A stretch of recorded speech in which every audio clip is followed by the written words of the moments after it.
ও এতদিন আসেনি, এতদিন যোগাযোগ রাখিনি বলে ওর বাবা মা কত কষ্ট পেয়েছে জানো। বাবা কত মন খারাপ করতেন। এখন তুমি এসেছো, তোমার বউ মেয়ে সবাইকে নিয়ে এসেছো, নিশ্চয়ই বাবা মা খুব খুশি হয়েছেন তাতে। হ্যাঁ, অ্যাকচুয়ালি দাদাভাইয়ের মুখে শুনলাম যে মা নাকি আগের থেকে অনেকটাই বদলে গেছেন। দেখো বৌদি, মাঝের এই কটা বছর তো আমি ছিলাম না, সুতরাং আমি তো তখন মাকে দেখিনি, আমি তাই পুরোটা বলতে পারবো না, বাট অ্যাপারেন্টলি মনে হচ্ছে ভালোই আছে। এটা যদি হয় তাহলে এর চেয়ে বড় খবর আর কিছু হতে পারে না। দেখুন, মানুষ কিন্তু সব সময় তার সন্তানের কাছে সারেন্ডার করতে ভালোবাসে, তার সন্তানের কাছে হাঁটতে পছন্দ করে। আপনার মা যদি আপনার কাছে সারেন্ডার করে নিজেকে বদলে নেন, তাহলে এর চেয়ে আনন্দের খবর আর কিছু নেই। আমার চাঁদ বাবা যখন বলছে তোমরা সবাই এসো, তোমার মাকেও নিয়ে এসো। তবে হ্যাঁ, ওই জুনকে এ বাড়িতে আনবে না, তার নেমন্তন্ন নেই এ বাড়িতে। জেঠিমা, হ্যাঁ ঠিক বলেছি, ওই মহিলার এ বাড়িতে কোনো নেমন্তন্ন নেই। এখানে এসে কার আবার কি ক্ষতি করবে কোনো ঠিক আছে? তাহলে কালকে আসবে তো বাবা?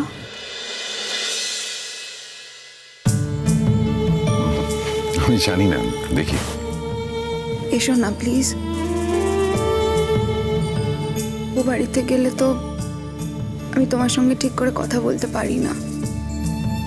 ওই মহিলা তো আমাকে তোমার সঙ্গে কথাও বলতে দেবে না, ঠিক মতো তোমার কাছে বসতেও দেবে না। আমার 2 মিনিট বাদই ওখান থেকে চলে আসতে ইচ্ছে করবে। মায়ের কাছে এই বাড়িতে তো সেরকম নয়। এই বাড়িতে তো আমি তোমার কাছে কিছুক্ষণ বসতে পারবো, আমার মনের সব কথা তোমাকে বলতে পারবো বাবা। আমি তো আর এখন থাকি না তোমার কাছে, আমার তো বিয়ে হয়ে গেছে, অন্য বাড়িতে চলে গেছি। তুমি তো আমার পাপা, তোমার সাথে তোমার কত কথা থাকে, কত কথা বলতে ইচ্ছে করে তোমাকে। এসো না কালকে, তাহলে আমি তোমাকে অনেক কথা বলতে পারবো। দেখুন অনিন্দ, আপনার মেয়ে কিরকম আকুল ভাবে বলছে, মন ভেঙে দেবেন? আসুন না কালকে, আসুন। আর জুন ম্যাডামকে নিয়ে চিন্তা করবেন না। উনি যদি আপনার কথা না শুনে চলেও আসেন, আমার মনে হয় না এখানে এসে খুব একটা কিছু করতে পারবেন উনি। এতজন পজিটিভ ফোর্স আছি আমরা, সেখানে একজন নেগেটিভ ফোর্স কি বা করতে পারে? তাছাড়া আমার জেঠিমা আছে। শ্রীময়ী কিন্তু অসাধ্য সাধন করেছে। হ্যাঁ, এটা কিন্তু ঠিক বলেছেন। মানে অনেস্টলি শ্রীময়ী যে এতটা পারবে সেটা আমি কেন বোধহয় কেউই স্বপ্নে ভাবিনি। যে মানুষ যাকে ভালোবাসে না, সে তার জন্য অসাধ্য সাধন করতে পারে মিস্টার সেনগুপ্ত। আপনার আশা করি মনে আছে, আপনার জন্যে আমি কিন্তু একদিন অনেক কিছু করেছি। তবে যতটা করেছি তার থেকে আরো বেশি কিছু করার ইচ্ছে ছিল, কিন্তু একটা সময় যখন বুঝতে পারলাম আমি যেটা করছি সেটা আসলে ভস্যে ঘি ঢালছি, তখন আমি আপনার জন্য করা বন্ধ করে দিলাম। আমি জানি বলেই কথাটা বললাম। তুমি সত্যিই পারো। শ্রীময়ী, সেসব কথা এখন থাক না। না না রোহিত, আমি আজকের দিনে একদম এসব কথা তুলতে চাইনি, কিন্তু মিস্টার সেনগুপ্তই তো বললেন যে আমি অসাধ্য সাধন করেছি। উনি বোধহয় ভুলে গেছেন রোহিত যে ওনার জন্যও কিন্তু আমি একদিন অসাধ্য সাধন করেছি। আমাকে তো উনি টেকেন ফর গ্রান্টেড নিতেন সবসময়, সেই জন্যই আমার সেসব অসাধ্য সাধনের কথা উনি ভুলে গেছেন। দিনের পর দিন ওনার দ্বিতীয় স্ত্রী জুন গুহর সাথে আমি ওই বাড়িতে থেকেছি। আমার স্বামী অন্য কোথাও চলে যাচ্ছে জেনেও আমি আমার শ্বশুর বাড়িতে সবার সাথে ঘর করেছি। জুনকে যেদিন ওর বিয়ে করার কথা, সেদিন উনি জুনকে বিয়ে করবেন না বলে বাড়ি থেকে চলে গিয়েছিলেন। আমি কিন্তু তোমার দাদাকে জোর করে টেনে নিয়ে এসে জুনের সাথে বিয়ে দিই। ওকে তখনও ভালোবাসতাম বলেই ওই অসত্য সাধনটা করতে পেরেছিলাম। রোহিত, আমি কাউকে হার্ট করার জন্য কিছু বলিনি, কিন্তু জাস্ট মনে করিয়ে দিলাম।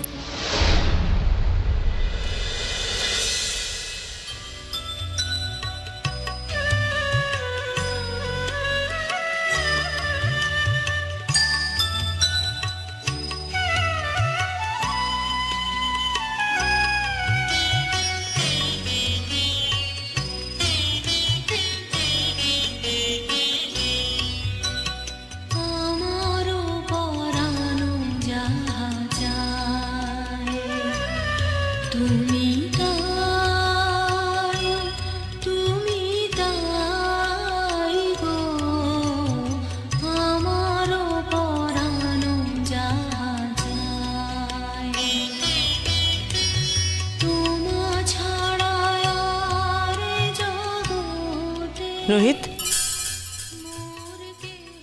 এখন শরীর কেমন আছে? আমার তো শরীর খারাপ হয়নি। কেন, আমাকে ফ্রেশ লাগছে না? না না, ফ্রেশ লাগছে, ফ্রেশ লাগবে না কেন? তাহলে কিন্তু এতদিন শরীরের উপর দিয়ে যা ধকল গেল, ওরা ঠিক মতন খেতে দেয়নি, ওষুধপত্র খাওনি, শরীরটা তো খারাপ হওয়া খুব স্বাভাবিক, তাই না? আচ্ছা শোনো, তোমাকে কিন্তু একদিন একদম বিশ্রামে থাকতে হবে, হ্যাঁ? আর আমি যখন যা খেতে দেবো তুমি খাবে, কোনো কিছুতে না বলতে পারবে না, আমি বলে দিলাম।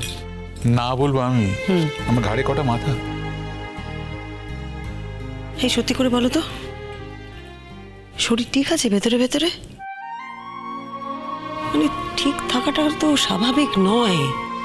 খাওয়া দাওয়া হয়নি, ওষুধ পড়েনি, কি করে শরীর ঠিক থাকবে? বাইরে থেকে কেউ বুঝতে পারবে না, কিন্তু আমি বুঝতে পারছি। আচ্ছা রোহিত, তুমি আজ এতক্ষণ বাথরুমে কি করছিলে গো? কথা বলো আমাকে শ্রীময়ী, তুমি কি গোয়েন্দা হয়েছো নাকি? না, তা অবশ্য হয়েছো, কারণ তুমি আমাকে খুঁজে বার করেছো, আমাকে উদ্ধার করেছো, আবার ঠাঁই ঠাঁই করে বন্দুকও চালিয়েছো। তাই বলে আমি বাথরুমে গেলে তুমি গোয়েন্দাগিরি করবে? কিচ্ছু সব আমি করিনি, ঠাট্টা করো না, সত্যি করে বলো, তুমি এতক্ষণ ধরে বাথরুমে কি করছিলে? মানুষ মানুষ বাথরুমে গেলে কি করে? হ্যাঁ, এতদিন বাদে আমি বাড়িতে ফিরলাম, একটু ঘষে ঘষে রোগড়ে রোগড়ে স্নান করছিলাম। আচ্ছা, ঘষে ঘষে রোগড়ে রোগড়ে স্নান করছিলে, আমি বাইরে থেকে তোমার কাশির আওয়াজ শুনেছি। হ্যাঁ, কাশছিলাম তো। তুমি বাথরুম থেকে বেরোনোর পর আমি গেছিলাম বাথরুমে, আমি ওই বেসিনের মধ্যে রক্তের ছিটের মতন লাল লাল দেখেছি। এবার কিন্তু তুমি সত্যি সত্যি গোয়েন্দা হয়ে গেছো। একটা এজেন্সি খোলো, ভালো পয়সা জমবে। রোহিত, তুমি আমার চোখে ধুলো দিতে পারবে না। আমি ধুলো বালি কিছুই দিতে চাইছি না তোমার চোখে, কেনই বা দেব? আরে কোথায় কি লাল ছিটে, কিসের দাগ দেখেছো, সেটা কি আমার গলা থেকে বেরিয়েছে? আশ্চর্য তো। তুমি তুমি রক্ত বমি করেছো? আরে না রে বাবা, আমি কি হলো, কি হলো, কি হলো? দেখছো? এই বাবা, দেখছো কি অবস্থা? ঠান্ডা লেগেছে, ঠান্ডা লেগেছে। ঠান্ডা লেগেছে? বসো, বসো এখানে, বসো, বসো। একদম শুকনো কাশি। আরে বাবা ঠান্ডা, আমি কথা বলতে পারছি না। আমাকে কথা বলতে হবে না, তুমি জল খাও, জল খাও, আস্তে আস্তে আস্তে জল খাও, আস্তে। আর একটু খাও। হে ভগবান, কি অবস্থা! আস্তে আস্তে। ঠান্ডা লেগেছে আমার। আচ্ছা রোহিত, তোমার এত শরীর খারাপ, এর মধ্যে তুমি কালকে কতগুলো লোককে আসার জন্য বললে, কি দরকার ছিল বলো তো? শরীরটা একটু ভালো হতো, তারপরে সবাইকে নেমন্তন্ন করতে, হ্যাঁ? একটু বিশ্রাম নিতে, তারপরে ডাকতে। শোনো শ্রীময়ী, শ্রীময়ী, একটা কথা আমি তোমাকে বলছি।